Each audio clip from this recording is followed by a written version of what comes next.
السلام علیکم دوستوں، کیا حال ہے آپ سب کا؟ امید کرتا ہوں سب خیر و عافیت سے ہوں گے، ٹھیک ٹھاک ہوں گے۔ آج کی ہماری نئی ویڈیو میں خوش آمدید ہے۔ آج کی ہماری نئی ویڈیو ایزی ڈے گولی کے بارے میں ہے۔ میں اس کے بارے میں یوزز بتاؤں گا، کون کون اسے استعمال کر سکتا ہے، اس کی فارمیشن اور اس کے فارمولے کے بارے میں، ڈبی کے بارے میں سب کچھ بتاؤں گا۔ تو چلیے ویڈیو سٹارٹ کرتے ہیں۔ ایزی ڈے جو کہ 25 mg 50 mg اور 100 mg کے اندر آتی ہے۔ اس کا فارمولا لوزرٹن پوٹاشیم ہے۔ اس کی کمپنی کے بارے میں بتاتا چلوں، یہ اس کی فارمیشن وریک کمپنی فارماسیوٹیکل کمپنی کی یہ پروڈکٹ ہے۔ اس کی ڈبی میں 20 گولیاں ہوتی ہیں، ایک پتے میں 20 گولیاں، تو 50 mg کے اندر نا۔ تو اس کے میں پرائز کے بارے میں بتاتا چلوں، اس کی ڈبی کی جو پرائز ہے وہ 392 روپے پاکستانی ہے۔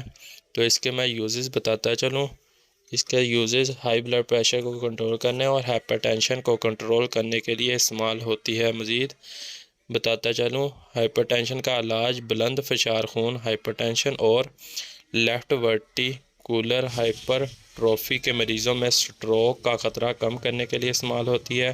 ٹائپ 2 ذیابیطس اور بلند فشار ہائپر ٹینشن کے مریضوں میں نیفروپیتھی کا علاج کرنے کے لیے بھی استعمال ہوتی ہے۔ ممانعت یہ ہے کہ ایسے مریض جو دوا کے اجزاء سے حساسیت رکھتے ہوں انہیں یہ دوا استعمال نہیں کرنی چاہیے۔ اس کے خوراک کے بارے میں بتاتا چلوں، عمومی خوراک بلند فشار ہائپر ٹینشن ابتدائی عمومی خوراک ایزی ڈے 50 ملی گرام روزانہ ہے۔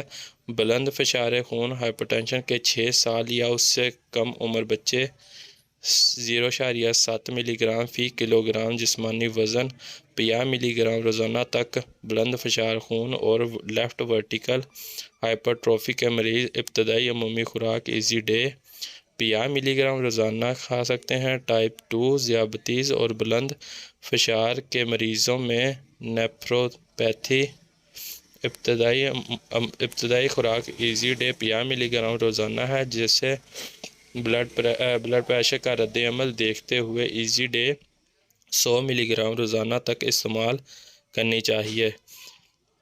احتیاطی تدابیر ایزی ڈے کی یہ ہے کہ حمل کے دوران یہ ایسی ادویات جو اینجیوٹینسن اور ریسپٹر اینٹاگونسٹ ادویات سے نوزائیدہ بچے کو نقصان پہنچ سکتا ہے۔ دودھ پلانے والی ماؤں کو یہ ادویات استعمال نہیں کرنی چاہیے اور ان کے استعمال کے دوران بچے کو دودھ نہیں پلانا چاہیے۔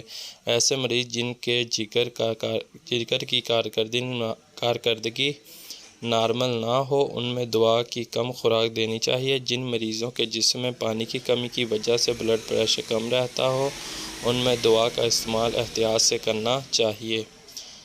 تو اس کے میں نے احتیاطی تدابیر بتا دی۔ اس کے میں سائیڈ افیکٹس بھی بتاتا چلوں۔ اس کے سائیڈ افیکٹس یہ ہیں کہ بلڈ پریشر کا کم ہو جانا، چکر آنا، متلی آنا، یہ اس کے سائیڈ افیکٹس ہو سکتے ہیں۔ معدہ خراب ہونا، موشن لگنا، یہ اس کے سائیڈ افیکٹس ہیں۔ تو آج کی ویڈیو یہی تھی۔ ویڈیو اچھی لگی ہو تو لائک اور سبسکرائب چینل ضرور کیجیے گا۔ خدا نگہبان، اللہ حافظ۔